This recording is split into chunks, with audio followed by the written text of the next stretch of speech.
Hello, Stats 300, and this is Professor Gonzalez, and I would like to tackle some of our homework questions from 8.1 in the assignment side of Alex.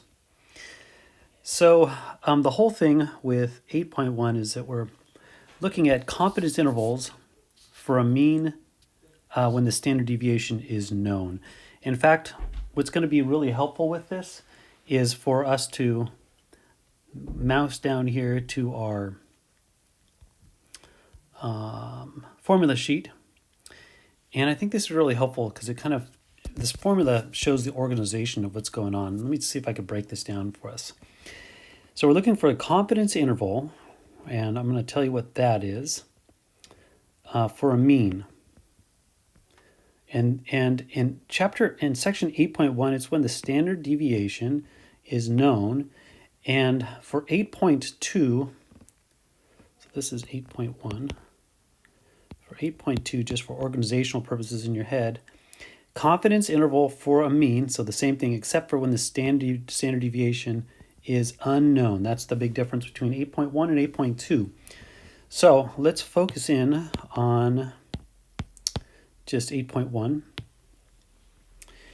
So often in statistics, we want to know what the mean of a population is. But finding the mean of a population can be very, very difficult.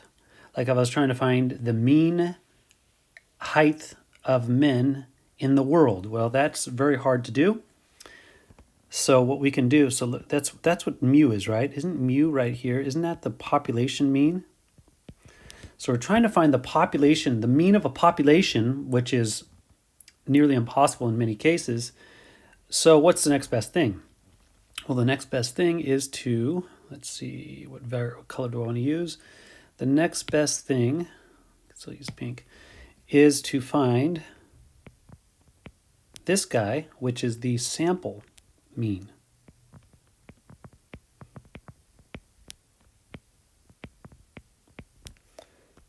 In fact, I think I'll blow that up. Sample mean. Okay, so the next best thing is a sample mean. Well, the sample mean is a specific, one specific point, and it would be pretty unusual if we're trying to find the population mean and we went out and sampled, let's say, 100 people instead of found the mean of everybody in the whole world. What if we just sampled 100 people and then looked at the 100 men, did a simple random sample of 100 men, and looked at their mean height? Well, that's a good place to start, but it'd be pretty amazing or ridiculous to assume that sample mean is going to give us the exact answer for this population mean. So what we do statistically is we start off with this sample mean right here and right here. And then what we do to it is we find, let's see, what other color am I going to use here? We find a margin of error.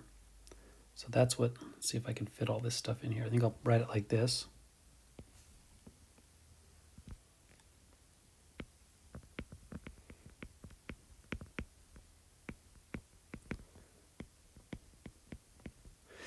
We find a margin of error, and in fact, that margin of error is used in both of these places, right? So it looks like a lot's going on.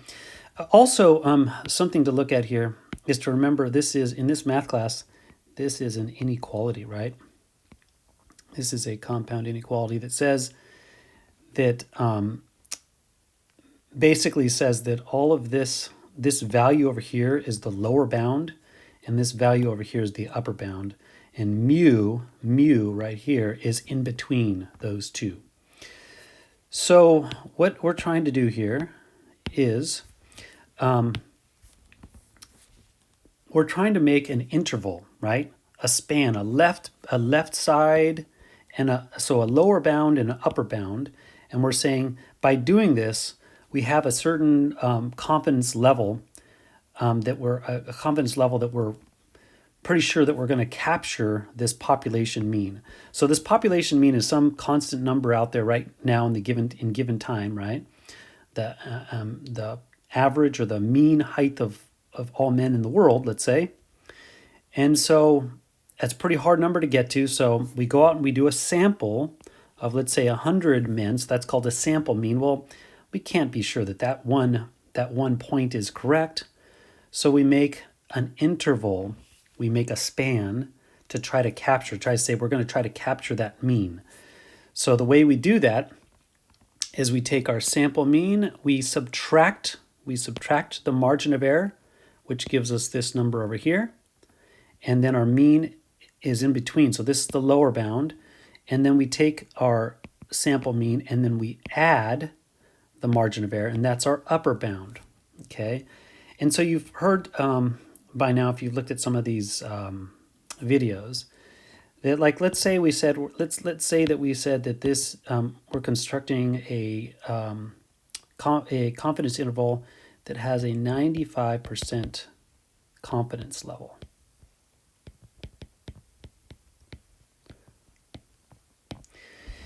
That is just saying that if we construct this confidence interval that has a 95% confidence level, that is saying that 95%, or let's just say 95 of the, if I used this technique to make a 95% confidence level or confidence interval, that's saying that out of 100 of these that I make, 95 of them will mu will be in between. 95 of them, mu will actually be within this interval. And 5 of them, unfortunately, it won't work for. Mu actually gets away from us. We're trying to say mu is between this lower number and this bigger number. And 5% of the time, it's not going to work. But 95% of the time, mu will be in between this lower number and this upper number. And so that's why it's a 95% confidence interval, okay? And the higher the confidence level, right, the more sure we're sure that mu will be in between it. And often to get a higher confidence level, we have to have bigger samples, right, to get that level up higher. All right, so what else do I want to show you? Let's see. Let me get rid of some of this stuff. I also want to show you, and let's do this in red. I also want to show you that this little guy right here is called a critical value.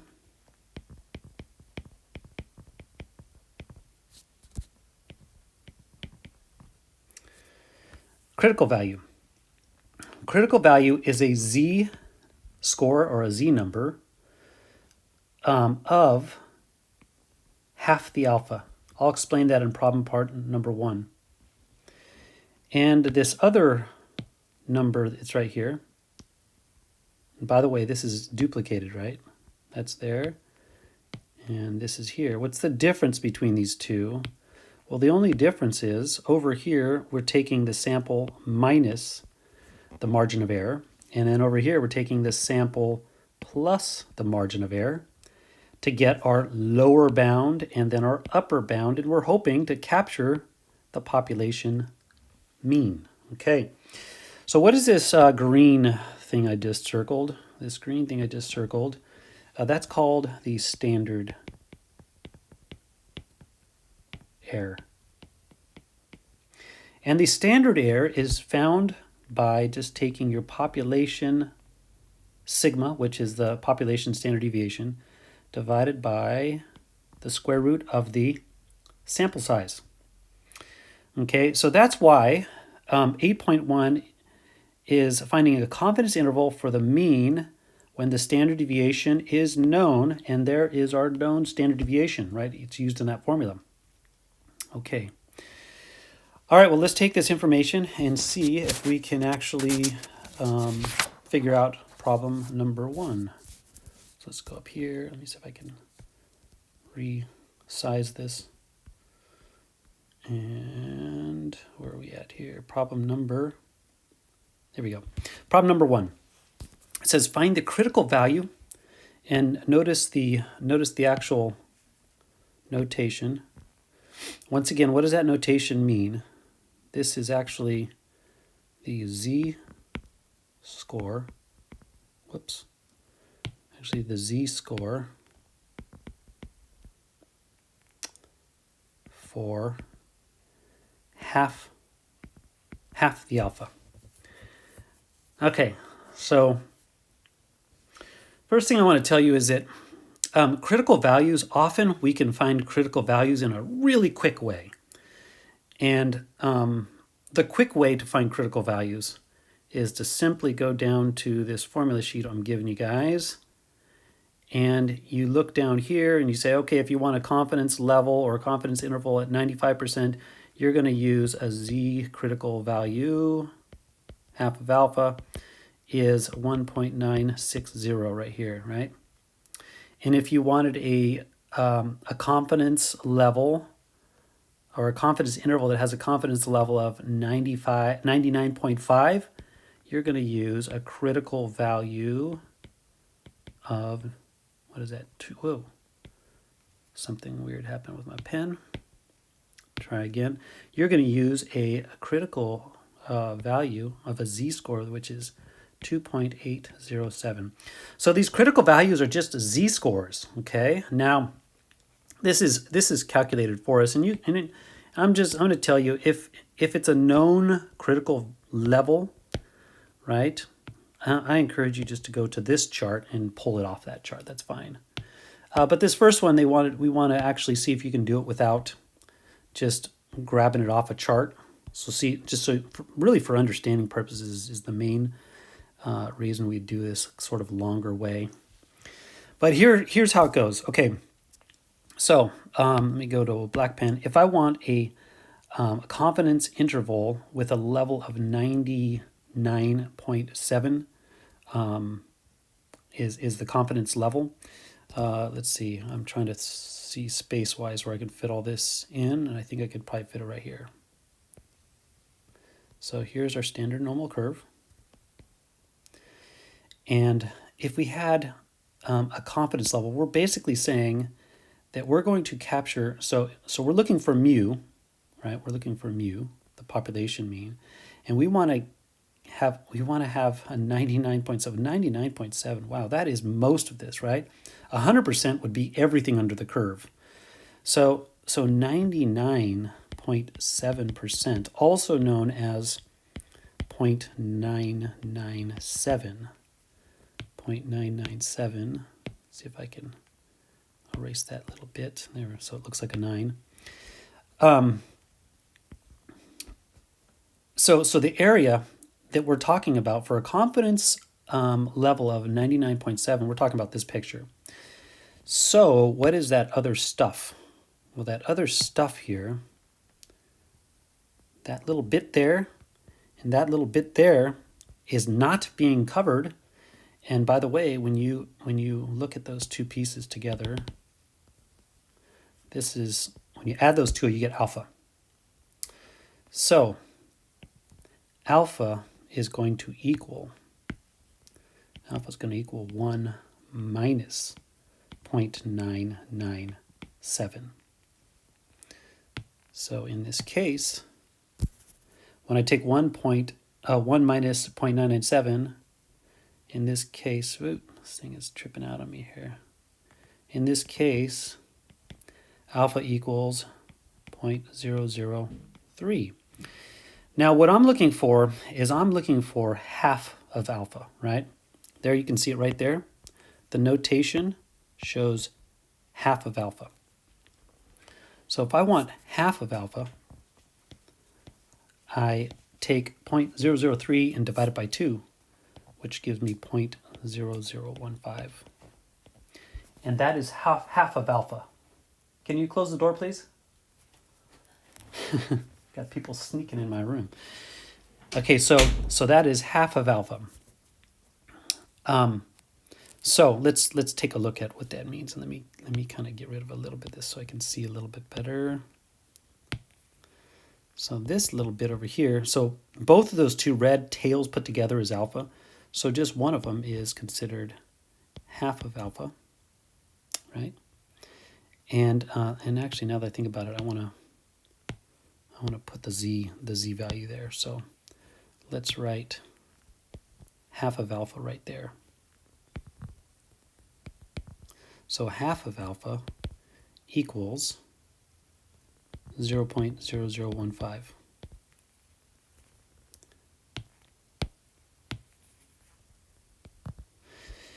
That's supposed to be a 2, not a z. Dang, okay. All right.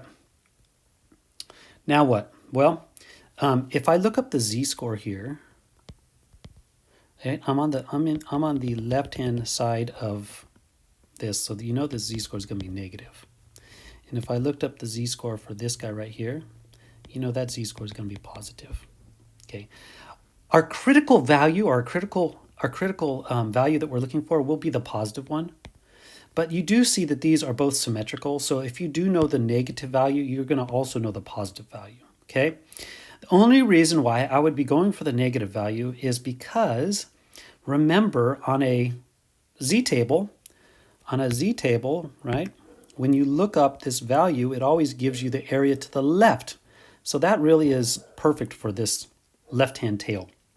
So I'm going to look up an area on my z-table at 0.0015. Let me see, and I'm going to find the negative z-score that goes with that. So this is 0.0015. 0.0015. There we go.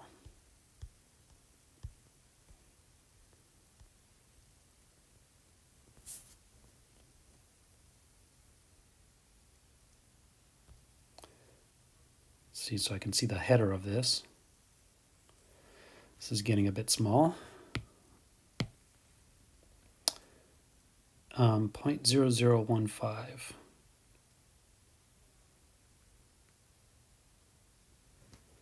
So I think it's on this row.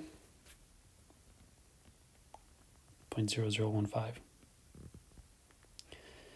So we want to look, remember, we're looking at the body of it, so we're going out. So let me make that clear that I'm going out. And so this z-score is negative 2.9. Then I need to see the 100th, which is 7. Oops, this thing keeps on jumping over.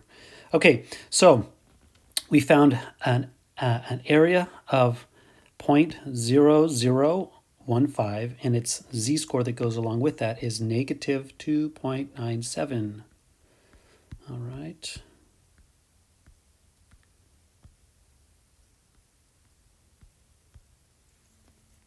So the z-score that goes with this is negative 2.97. Well, this is all symmetric, so this is now positive 2.97, and that is our actual critical value. And let me use the right notation. What is the z-score for half the alpha? And that is what we're looking for, and that critical value is positive 2.97. Okay, now if it was a critical value that was known on our chart, we just look it up, and that's what we'll do on the next couple problems when we're actually finding a confidence interval. All right, number 2, we're looking for a sample of size n equals 80 is drawn from a population whose standard deviation is sigma equals 10. Okay, so we know on this problem, we know that we have the population standard deviation, and we also have a sample size of 80. Find the margin of error for a 95% confidence interval. Okay, now remember the margin of error is just going to be, wait, are we supposed to do the whole thing on this problem number 2? Find the margin of error for a 95% confidence interval for mu, and so we're just finding the margin of error. Okay, good. So let me write down, remember I showed the margin of error down here, And I think this is a great way to break it down because our formula is right here, right? So the margin of error is just going to be this blue part right here that I kind of tried to highlight here. So this is just the margin of error. So let me actually write the margin of error here. So the margin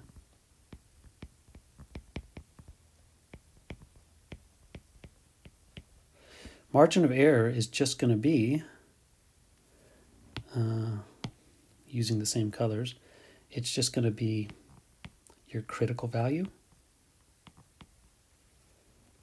times your standard error, sigma over square root of the sample size, and that gets multiplied. Okay, so that's your margin of error. So that's what we're supposed to be finding in number 2.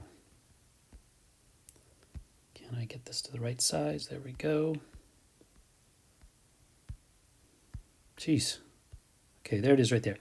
So once again, let's write this down. Margin of error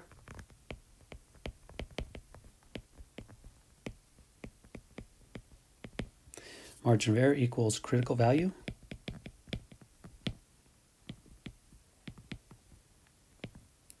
times standard error.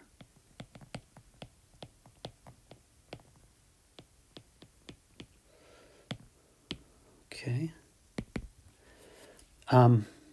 Just using the colors I was using before, critical value was red and standard error was green. So I'll just continue with those same colors. Critical value. So if it's a critical value that's not on our chart, like this last one, we have to do this process that we just did in part 1. But this is a critical value. I'm sorry, we're looking for a confidence interval of 95%.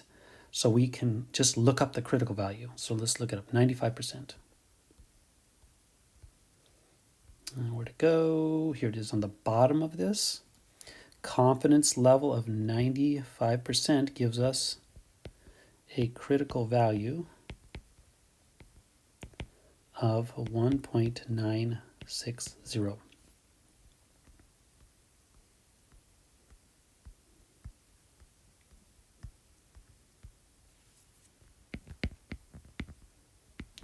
So just like that, we've got a critical value. Now our standard error, remember standard error is just going to be population standard deviation divided by the square root of our sample size.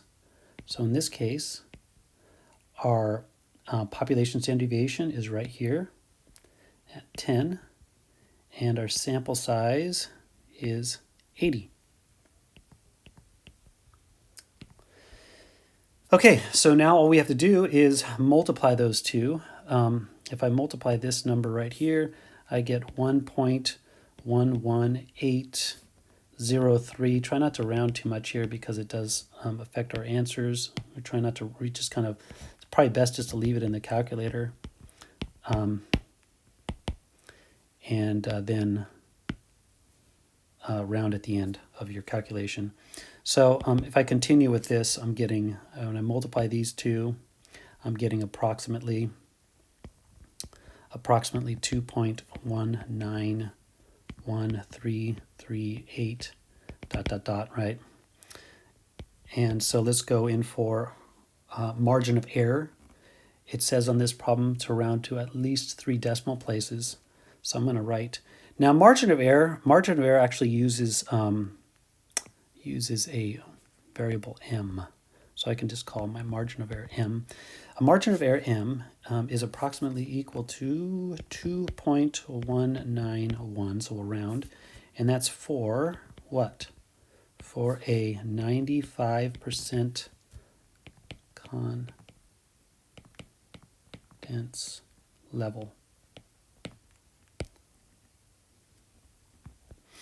Margin of error is 2.191 for a 95% confidence level. Then they ask another question. We'll do that in red. If the sample were 61, okay, now what was our sample that we started with? 80. If our sample was 61, which is smaller than our original, if our sample size is 61, would the margin of error be larger or smaller? So if you take a smaller sample size, the error goes up. So this is going to be larger. Does that make sense? If you take a really small sample, our margin of error is worse. So the error factor goes up by more. If you take a super large sample size, the margin of error goes down. So if the sample size was 61, which is smaller than what we did up here on the problem, which was 80, the margin of error would be larger because the sample size is smaller. Okay, all right. Next problem. Question number 3. A sample size is 76, is drawn from a normal population. All right, they're telling us it's coming from a normal population whose standard, so the population standard deviation is sigma, which is 6.9. The sample mean, so they had a sample size of 76 people in the sample, simple random sample, and had a mean of the sample. So sample mean is 39.53. Construct a 99% confidence interval for the population mean. Round your answer to 2 decimal places. Okay, so let's just do this. Let's just go to our formula sheet, and I would encourage you to just copy down that formula or that confidence interval, right? That's an interval. It's a inequality that puts mu, the population mean, in between. So let's do that. There's different ways of showing it, but we already have that nice formula. So the formula, if I just copy the formula, it's going to be, let's see if I can squeeze all this in here. Whoops, of course that's going to happen. So it's going to be my sample mean minus my margin of error, which, remember how to find the margin of error. It's the z-score from half our alpha, which is called the critical value, times the standard deviation over the square root of n, which is called our standard error. So this value right here, now this value right here is called, when we put all this together, right? I used what, blue before?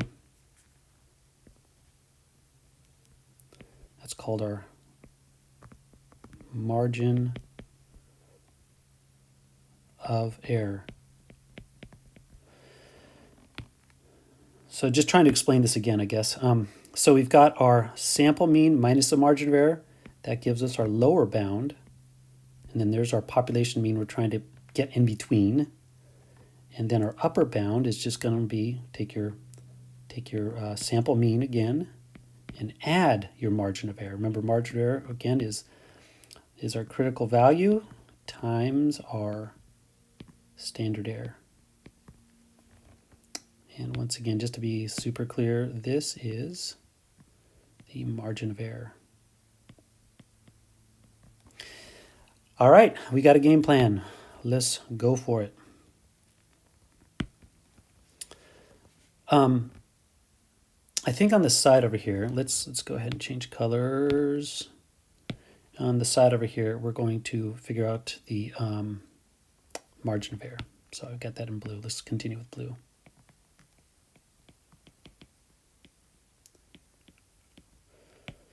Okay, remember, margin of error is found by multiplying your critical value times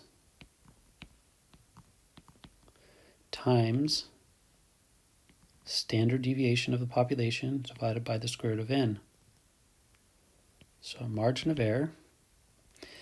We're looking for a critical value for what? Looking for a critical value for a confidence level of 99%. Do we have that on our chart? I think we do. Let's see.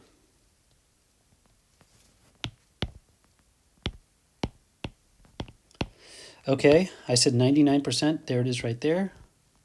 So that means its critical value is 2.576. Basically, that negative z-score that gives us that little tail to the left, and this is the positive z-score that corresponds to that location on the right. Okay, 2.576 is our critical value with a confidence level of 99%.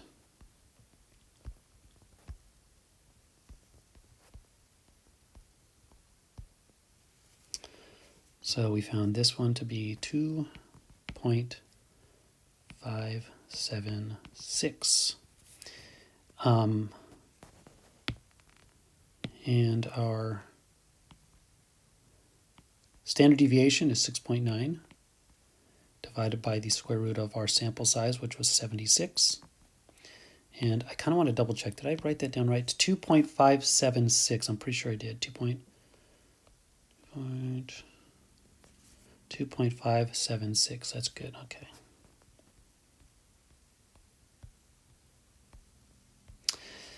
Okay, so now we find our margin of error. All we have to do is multiply those two numbers, and we get a margin of error that is approximately, so I'm getting, 2.03886. We try to use, quite a bit in this. Let's at least use 4 decimal places. So how about 2.03888? I guess I'm not showing the whole thing. Whoops. 1, 2, 3. Okay, that rounded up then. That one rounds up to 9. If we're going to round to 4 decimal places. 2.0389. Okay, we're going to use that for our margin of error. Well, that is going to go right here.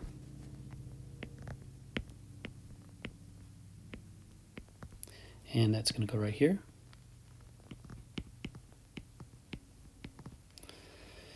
And we were given our sample mean, and that was just 39.53 minus our margin of error. That's our lower bound. And then our upper bound is going to be our mean, again 39.53 plus the margin of error.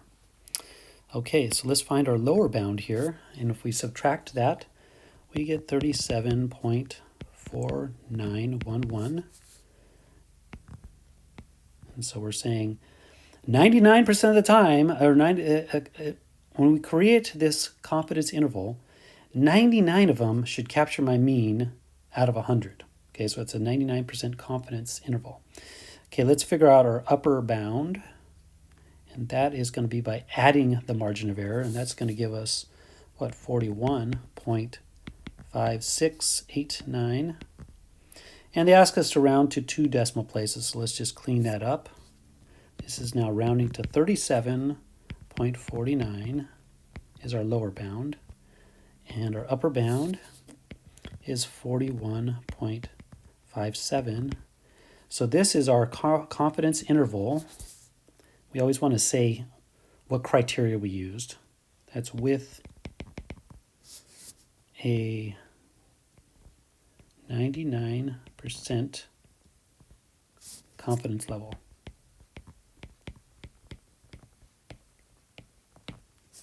Right, because it's going to be different if we used like a 50% confidence level, right? So this is a really nice strong. We're saying if we made 100 of these using this information, because remember what's going to change. Well, every time you do a sample mean, it changes. So you do another sample mean, you do another one. So you do this 100 times, and this procedure with this critical value and this population standard deviation, this sample size, we will get 99 of them will capture 99 of these intervals will capture my population mean right there, and one of them will not. And that's basically what a 99% confidence level means. Okay, so let's do part B. Part B says, if the population were not approximately normal, would the confidence interval constructed in part A be valid? Okay, let's use some red here. If the population were not approximately normal, well, what are they saying? Well, let's go back here. Well, they said in this problem, this is a sample of 76 is drawn from a normal population. Well, they're saying, what if this was not normal? Can you still do this procedure if this is not a normal population? That's what they're saying. If the population were not approximately normal, would the confidence interval constructed in part A be valid? And the answer is yes. The confidence interval constructed in part A would. That's a weird U. That's a weird L. Everything's weird. Would be valid since the sample size, and when you click on this, I guess one of the options is large. Well, what is large? How big does that have to be? What has to be bigger than 30? And was our sample size bigger than 30? Yes, our sample size was 76, so it didn't matter if it came from a normal or not approximately normal population. It didn't matter because we had a sufficient sample size bigger than 30. Okay, last question, number 4. Number 4, they're asking a population has a population standard deviation, sigma, of 17.3. How large a sample must be drawn so that a 98% confidence interval for mu will have a margin of error equal to this? Okay, so when I did this problem, I basically just got my margin of error formula I've been using, and I just solved it algebraically. I just used this. That's how my brain kind of does it, right? Because I already know all the variables to do this problem. But they give us something maybe a little nicer in some ways. They give us, I guess it's nicer, right? Oop, I used that color already. What did I not use? Brown. They give us this formula right here, which is the same thing as that, but it's just algebraically solved for n, our sample size. So either one will work. This one's a little nicer because it's already solved for n, so it's going to be easier to use. So let's go ahead and just take the easier way. So where's our problem? Let's see, right here. So let's take the easier way. So the easier way would just be, okay, n equals, I'm just going off the formula here. Let me do the formula here. It's n equals, and if you take a look, remember I just showed this to you on the formula sheet. It's the critical value times sigma, population standard deviation, divided by margin of error, and this whole value, after you do all that, must get squared. Okay. Once again, that just comes from using the margin of error formula and algebraically solving for n. That's all that is. Okay, so what do we have here? In this problem, we have, we need to go figure out what our critical value is for a confidence interval of 98%. Well, let's see, is that on my chart? I hope it is. Yeah, there it is. 98% is right there. So let's get rid of all this other stuff from previous problems. And I want my critical value for a confidence level of 98%. Well, that's the z-score from half of the alpha. Remember that little tail is going to be 2.326. 2.326. Okay, let's see if I can remember that. So critical value is right there, 2.326. Now what do? We multiply it by our population standard deviation, which happens to be 17.3. This is all being multiplied. Let's make sure we're being multiplied. And then we're going to divide it by our margin of error, which was given to us. They want a margin of error of 4.3. And they're asking the question, what sample size will give us a margin of error of 4.3 if we have a critical value of this, which gives us a confidence level of 98% and a population standard deviation of 17.3. Okay, let's do it. So you multiply those two numbers and then you divide by 4.3 and you get approximately 9.358093023. That goes, and we're going to need to square that. So we go ahead and square that. Got people sneaking in the room again. We square that, and that gives us approximately 87.57. And it says round the critical value to no less than 3 places. Okay, round the critical value. No, that was this guy. And then it says round your sample size to the nearest integer. Now this is 5 or greater, so typically you go up anyhow. But even if this was like a 4, you're going to round up to the next integer because we want to make sure that our sample size is big enough to get this margin of error.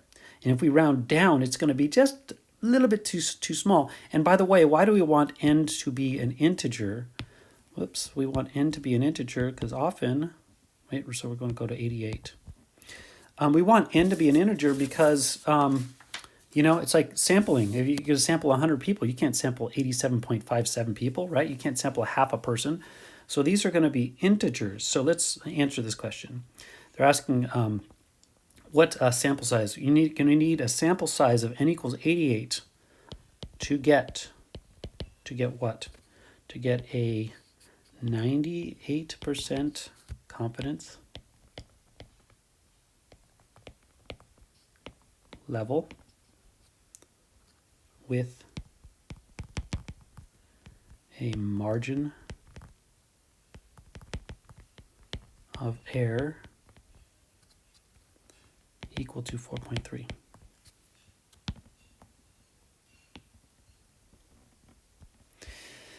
All right, we're got to be almost done here. Let's see what's next. There's more.